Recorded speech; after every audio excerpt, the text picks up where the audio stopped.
Estamos ya en contacto con el senador Rodrigo Paz. Él es senador de Comunidad Ciudadana, con quien vamos a abordar precisamente este informe de García Sayán, además de la situación de Yanine Áñez. Senador, buen día.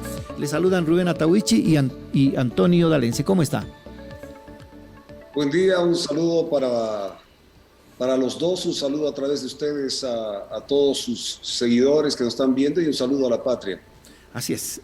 Senador, acabamos de leer los 10 puntos de observación que plantea Diego García Sayán en su informe presentado ayer en la Asamblea de la ONU. ¿Qué criterio tiene de este informe? Seguramente usted se ha ocupado de leer en los últimos días, considerando de que el informe ya estaba colgado en la página de las Naciones Unidas. Bueno, la palabra relator es relatar, ¿no es cierto? Es relatar lo que el hombre ha visto en Bolivia y que creo, estimado Rubén y Antonio, lo vemos los bolivianos todos los días. Ayer estaba yo en una comunidad cerca de Camargo, en Chuquisaca, frontera con Tarija, y hablando con la comunidad que son productores de uva y de singanis, vinos, que tienen un problema con el contrabando, y eso está generando un fuerte impacto y desempleo en la zona, igual que en Tarija. Ellos tenían un proceso y el abogado que los representaba me indicaba, un abogado prestigioso, amante del vino, del singani, de una serie de este tipo de producción. Él está ad honorem, está gratuito trabajando para ellos, y resulta que ante la pregunta de los comunarios de cómo podría, ellos tienen un conflicto, un caso, y le preguntaron cómo creen que vaya a salir el proceso, el juicio. Y el doctor, que es un doctor afamado, muy reconocido históricamente en Tarija, un hombre ya con experiencia y adulto, él dijo, no lo sé. No lo sé porque no tenemos parámetros hoy día en la justicia para certificar de que lo que estamos haciendo, que si bien es lo correcto, vaya a tener en el juez de turno una aceptación o tal vez haya una solicitud para que pase algo más en cuanto a la referencia de si se tiene que, como dicen en La Paz, amollar o se tiene que poner, la cosa exponiendo. Entonces, la frustración de este hombre, del abogado, que es un muy buen abogado y reconocido en Tarija, es de que básicamente en la justicia hoy día todo es poniendo, todo es amollando, y lo dijo delante de los comunarios. Entonces, imagínense, nosotros estamos concentrados en la temática de la señora Áñez, que evidentemente es una temática atractiva y tiene una relación histórica por lo que ha acontecido en los últimos años.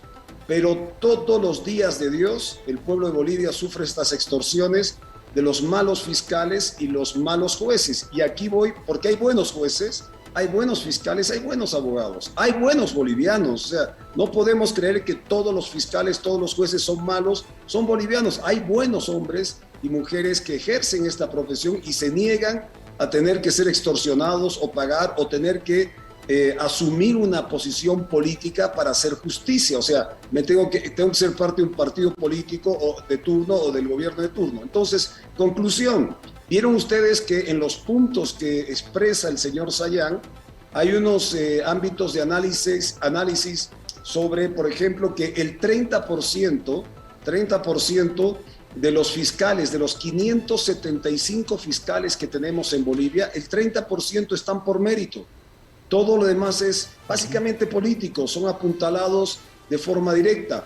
O el caso de que más del 50% de los jueces, más del 50%, del 53, casi 54%, también son apuntalados, o sea, son designados políticamente.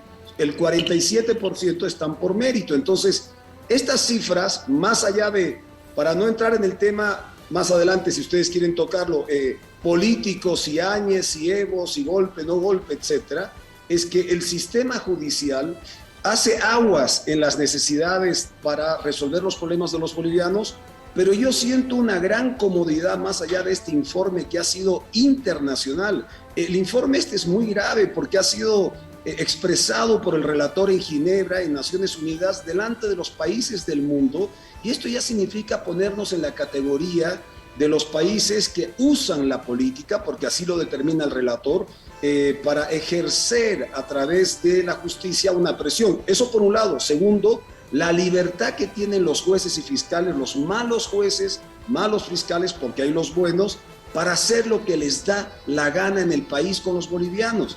O sea, es tremenda esa información y es de un impacto enorme, y creo que Rubén, Antonio, coincidiremos que algo tenemos que hacer y no podemos dejar al gobierno cómodo seguir con esta situación, porque a quién no le gusta tener 575 fiscales bajo tu mando, pero el problema es que la Bolivia de hoy ya no es viable ni para comercio, porque nadie quiere venir a invertir acá, porque la justicia no es creíble, no es viable para los bolivianos que evitan la justicia, evitan la policía, evitan toda la instancia institucional del Estado, porque si no es extorsión, es poniendo, es amollando. Entonces, esto va generando una crisis. Y cierro con este tema. Lo de ayer no es broma, lo de Porongo.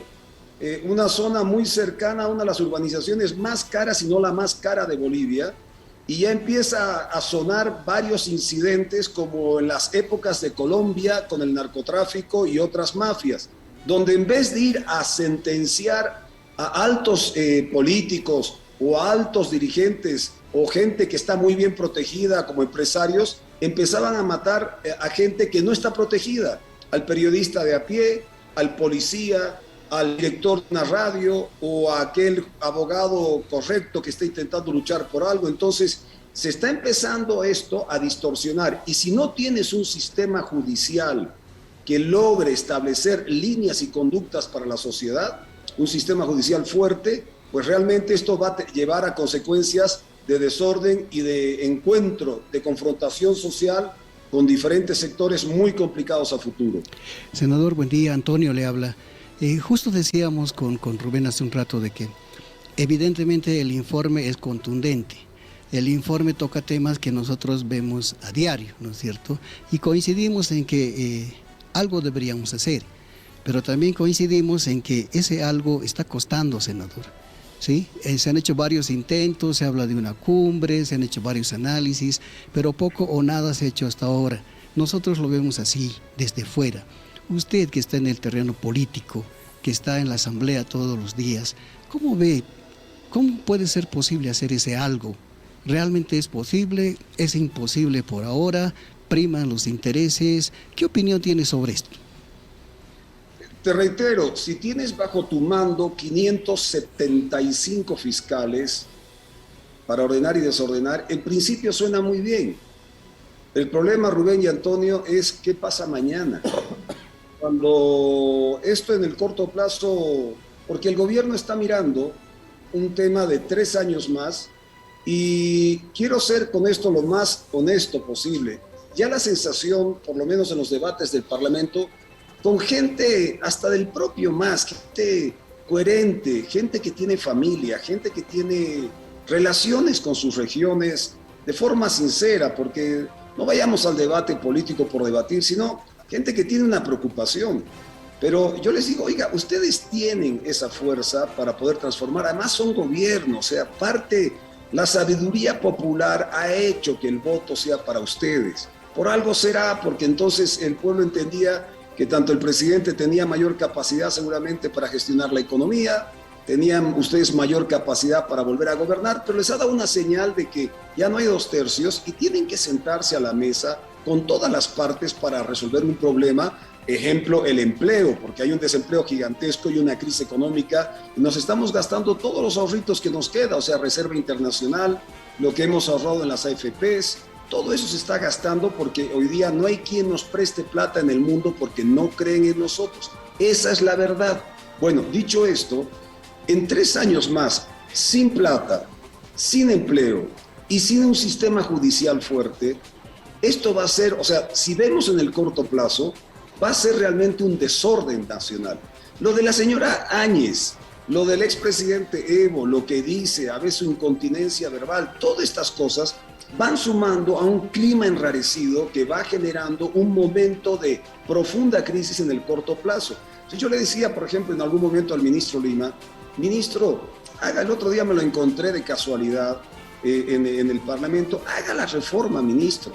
en 3 años nos vamos a estar sacando los ojos, no los políticos, los bolivianos. Y la responsabilidad será pues de los políticos, porque hemos tenido la oportunidad, la oposición también tiene que ser parte de esa oportunidad para lograr consensuar un proceso de reforma judicial. Pero sinceramente, porque aquí tiene mayor responsabilidad, todos somos responsables, pero aquí hay una mayor responsabilidad de que el que gobierna, esa voluntad política real, quiero reformar, transformar la justicia, pero claro, me da la impresión que las presiones políticas son tan grandes que es más cómodo controlar 575 fiscales hoy, y si mañana en 3 años hay pleitos, ya veremos cómo resolvemos, ya veremos. Pero creo que no vamos a tener esa oportunidad. La descomposición social está siendo muy grande. Oye, ¿se han fijado que hay sectores en el país que ustedes, Rubén, Antonio, yo, Rodrigo, no podemos entrar? Ustedes no pueden entrar en el norte amazónico, no pueden entrar en Madiri, ustedes no pueden entrar libremente por el Chapare, tampoco en la zona ahora que es el Triángulo de las Bermudas, que es entre Potosí, Oruro y Chuquisaca, donde se está generando un gran núcleo de producción de cocaína, o sea, de narcotráfico. Ya no es tanto la minería. No podemos entrar a las zonas interculturales, las Londras, en la parte norte del país.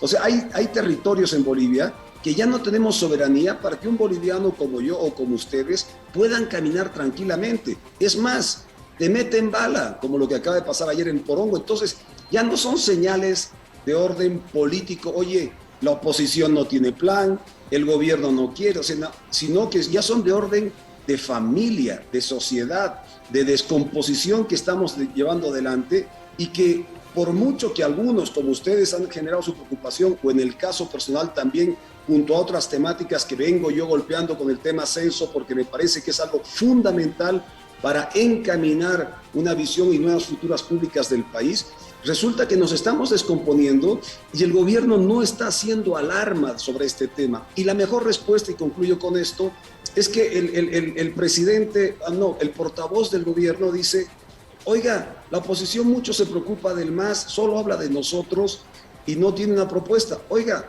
olvídese, yo hoy día ha visto que no he golpeado en nada, sino mi preocupación es general. Todos estamos perdiendo en esto, todos estamos perdiendo en esto, y en corto plazo vamos a perder tanto el gobierno como la sociedad civil, porque la descomposición del Estado plurinacional es a pasos agigantados y no se está frenando y no se está tomando las acciones adecuadas. Oiga, si el ministro Lima el día de mañana llama realmente a un encuentro nacional, pero convocando a instituciones internacionales, porque entre nosotros la credibilidad está muy resquebrajada, para que haya realmente con transparencia un proceso de desarrollo de una nueva propuesta judicial, oiga, bienvenida, porque es más que necesaria para llevar adelante. Si no, en el corto plazo yo estoy viendo realmente un momento muy conflictivo para todos los bolivianos. Senador, aparentemente cargamos los bolivianos esta crisis postelectoral de 2019 con todas sus consecuencias. Todavía no nos reencontramos, eso lo sentimos. Cuando hablamos de un determinado tema, ya sea del golpe, entre comillas, o del fraude, entre comillas, y decimos algo más o menos racional, alguien nos dice: usted es del oficialismo, usted es de la oposición. Eso pasa en el caso de los periodistas y las personas en particular. Y creo que el hecho de que Diego García Sayán llame a un gran consenso nacional por la justicia, por la reforma judicial, parece un sueño, porque un ejemplo en la elección del defensor del pueblo es claro: no hubo consenso, no hubo posibilidad, a pesar de un intento inicial en la convocatoria de acuerdos, nunca se ha consumado la elección del defensor del pueblo. ¿Qué posibilidades hay desde la oposición plantear o sumarse a un gran acuerdo nacional por la reforma judicial? Acuerdo nacional de a de veras, pues, senador, no con propuestas que puedan trabar, digamos, este intento. A ver, lo del defensor del pueblo es lo más chistoso que he visto en mi vida. O sea, hubo un acuerdo para un reglamento. Sí. Listo. Y de ahí no hubo más. No hubo voluntad. No se olviden, mire, Ana María Romero de Campero nace defensora con el gobierno de Banzer. No creo que la señora tuviera un milímetro de pensamiento similar al de Banzer. Y el presidente era Banzer. y sin embargo se llega a un acuerdo entre todas las partes, porque ahí no había para generar 2/3 entre todas las partes, se genera 2/3 y la señora sale. Y es un esfuerzo de 3 meses, de ir hablando, viniendo, buscando. Oiga, acá se han sacado la foto para decir, hemos intentado conciliar, el vicepresidente ha llamado una vez, ha llamado a las fuerzas. Creemos entró hasta la puerta y dijo, no sé qué le pasó a Creemos, si estaba el cuarto muy frío, muy caliente. Sí. No hay las garantías, media vuelta afuera. Y el vicepresidente dijo, bueno, ya lo he intentado. Oiga, ¿eso es consensuar? Por favor, o sea, la cabeza del Parlamento, y estas son las responsabilidades. O sea, la cabeza del Parlamento es el vicepresidente. Él es el principal y tiene que convocar las 10, 15, 20 veces. Y la prensa tiene que ser testigo de que si alguna fuerza política no se sienta, entonces apuntar a esa fuerza política. Porque en principio, como todo consenso, salen nombres de un lado y del otro y después buscas un mejor resultado. Con el proceso de doña Ana María Romero Campero se trabajó 3 meses antes para llegar a un resultado. Y le aseguro que Ana María Romero de Campero no era pues el nombre más contento, o sea, no estaría Banzer tirando fuegos artificiales porque salía ella, pero salió ella. ¿Cómo puede ser que de un proceso, de un gobierno de Banzer salga una señora ejemplar y de un proceso que asume que es una revolución democrática y cultural no podamos llegar? Y tanto hablan de lo complementario y lo conciliatorio, el vivir bien, el suma camaña, que parece a veces más suma mamada, vivir mamando, ¿no es cierto? Entonces, esos son esfuerzos, esos son profundos convencimientos democráticos que tendré que convocar pues las 10, 15, 20 veces y fracasar 20 veces hasta obligar a un sector de la oposición, conjuntamente con mis compañeros del oficialismo, a conciliar un nombre. Oiga, esto ha sido una pantomima, o sea, esto ha sido irrisorio este proceso, por lo menos yo no lo entiendo así y creo que tendría que haber habido mayor esfuerzo, pero te quiero decir algo. Las heridas del 2019, a la reflexión que hacías, creo que vienen de antes. Mira, yo tengo un sentido, yo comparo a la señora Áñez con Evo Morales. Los dos tuvieron el mismo pecado del ser humano, de que uno a través de una forma, no respetando el 21F y violentando la Constitución, y la otra señora siendo un gobierno de transición, pero ambos tuvieron el mismo pecado. No voy a comparar los 16, 17 años de gobierno del Evo con la señora Áñez, pero los dos, miren cómo es el ser humano, los dos procedieron de la misma manera. Buscar el poder a como dé lugar, aprovechando el lugar que ocupaba. Evo ocupando el lugar más poderoso del país, y él era poderoso, no le importó el resultado del 21F, no le importó la Constitución, se largó otra vez a una nueva elección. Y la señora Áñez, que fue puesta ahí, o más allá de la forma, como dice el señor Sayán, llegó a ser presidente, su mandato era transición, pacificar el país y ver cómo entregaba mediante la elección. Después él fue el resultado del señor Arce presidente, y la señora, al igual que el Evo, le gustó pues el poder y dijo, oiga, esta es mi oportunidad para quedarme acá 5 años. Pero aquí hay algo similar también, hay otro aspecto similar, que yo lo veo desde afuera, porque además yo era alcalde en Tarija, nada tenía que ver con los conflictos que había acá en La Paz. Es que los dos, ¿qué dice la gente del MAS? Hemos sido perseguidos, pero además la señora Áñez se reunía con sus ministros, el señor Lima acaba de decir que le van a meter procesos a los ministros porque han sido parte de una cúpula de decisión en función de lo que pasó en su gobierno. ¿Acaso el señor Evo Morales el otro día no dijo lo mismo?